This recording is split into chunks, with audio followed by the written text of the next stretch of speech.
Nearly 100,000 people died of fentanyl overdoses just last year alone. Here, this year, under this president, the FBI has seized 1,900 kilograms of fentanyl so far. That is a 31% increase from the same time period last year. To put it in perspective, that's enough fentanyl to kill 127 million Americans. Fentanyl precursors are what makes up fentanyl. While we, the interagency, the Department of Justice, have been fighting hard to seize and stop drug traffickers, we must attack fentanyl precursors, the ingredients necessary to make this lethal drug. That was the sole purpose of my trip to China, to eliminate these precursors. And if successful, we would suffocate the drug trafficking organization's ability to manufacture fentanyl in places like Mexico. This was the first time an FBI director has been to China in over a decade and received the audience with his counterpart to address this matter directly. And again, thanks to President Trump's direct engagement with President Xi, the government of China committed fully to my engagement there on the ground in Beijing at a level never seen before.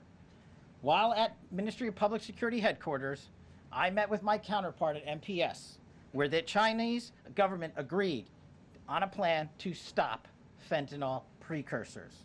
What does that mean? The People's Republic of China has fully designated and listed all 13 precursors utilized to make fentanyl. Furthermore, they have agreed to control 7 chemical subsidiaries that are also utilized to produce this lethal drug.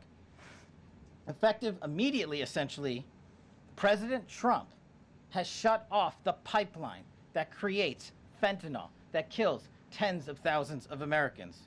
These substances are now banned, and they will no longer be utilized by the Mexican drug trafficking organizations or any other DTOs around the world to make this drug.